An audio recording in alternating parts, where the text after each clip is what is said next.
Alright, so I'm going to work on this section right here. And I'm going to start using a lot of red. This is the burnt sienna and Faber-Castell. And I'm just layering up using light pressure first.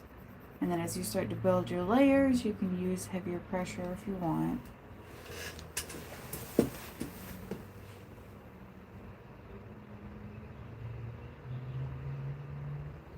Hold on one second.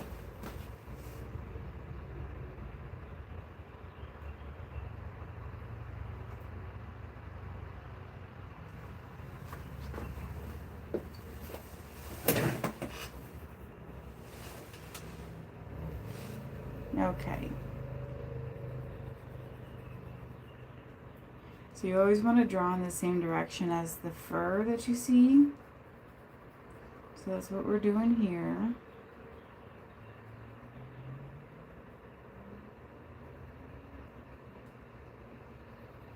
And you definitely want to pay attention to the lighting too.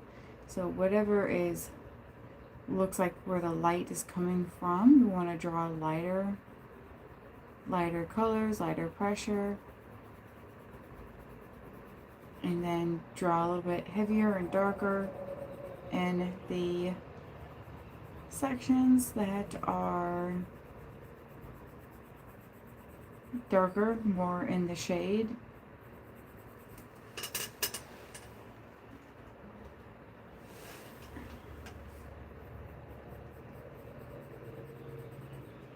You always want to draw in the same direction as the fur. So this area here, there's a lot of fur that's going in random directions, so I am doing my best to try to keep up with it.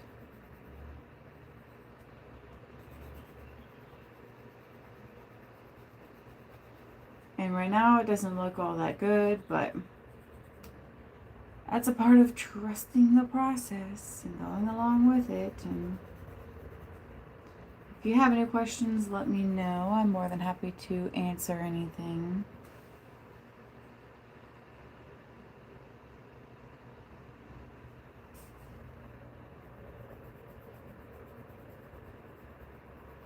I've been drawing with colored pencils for 7 years now, and I'm self-taught. So everything that you see has been all through trial and error.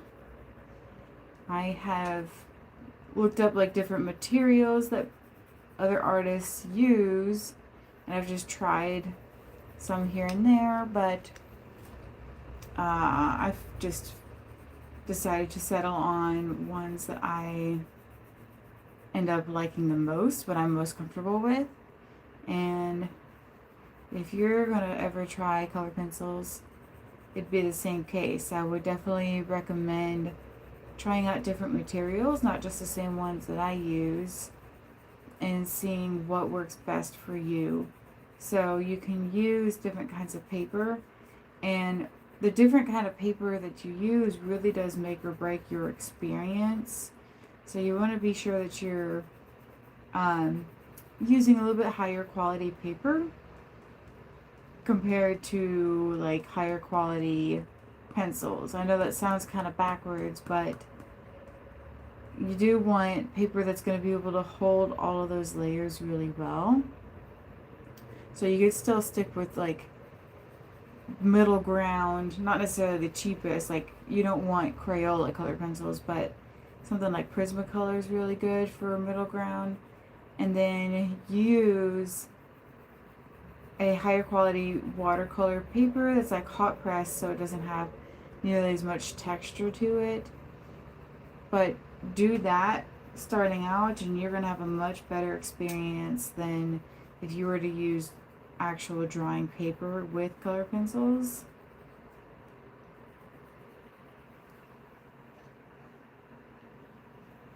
And like I said, just ask if you have any questions, let me know.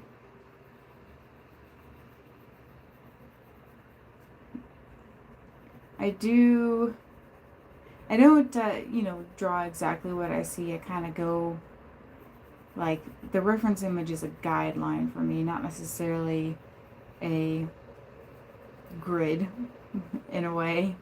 So all of these little white spots around here, it's like the tufts of the white fur coming through, and I am not necessarily drawing exactly where they're located, but I'm drawing in this very similar direction and very similar shaping as best as possible. And I'm using this white color pencil to burnish over it. That way, like, any of the other colors that go through kind of bleed through. It creates this blending effect in a way. Because you don't want it to just be pure white. It doesn't look pure white. And there's no, like, set in stone method to drawing with colored pencils, but you can use different techniques that help you with the task at hand, help you work around some of these more challenging areas. So for instance, here I'm using this white, and I'm going to use it in quite a bit of different areas first, and it creates that nice waxy coating that you can still add detail onto afterwards.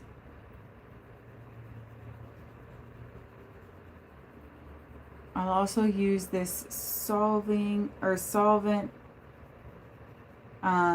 It's a blending solvent. It's called Mineral Spirit. Oh gosh, what is it called? Gamsol Odorless Mineral Spirits, and I use a paintbrush for that, but it blends everything together really well. I really like using that because it helps keep the paint away from my hands. I have definitely developed carpal tunnel over time, and so I just try my best to kind of keep it at a lower pain. So anything that I can do to help prevent applying so much pressure and stuff, then I'm going to do that.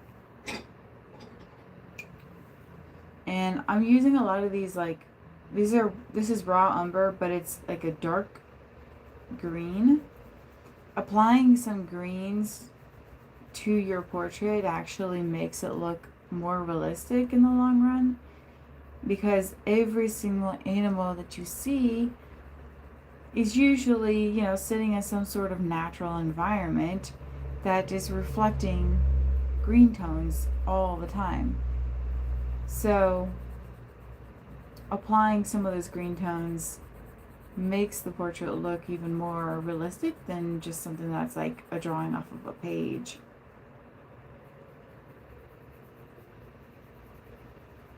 And I know right now it just looks very wonky. And this is the part where I say trust the process. It'll be just fine. It may take forever, but it'll be just fine.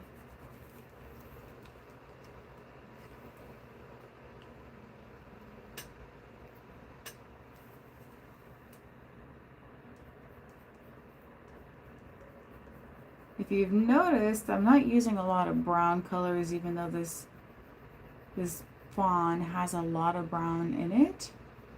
But I kind of use it as a mid-tone in a way, because there's a lot of other colors that are underneath.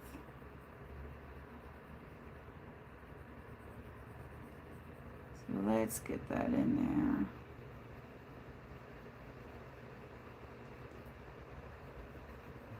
So I do a lot of drawing classes. I've got a lot of pre-recorded ones that are at your own pace. If you're interested, you can go to my website, Lauren Klein, KLINE, art.com, and go to take a class.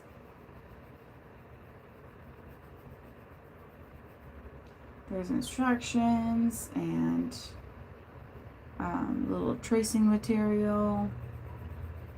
I try to make it easy as much as possible for any level of experience.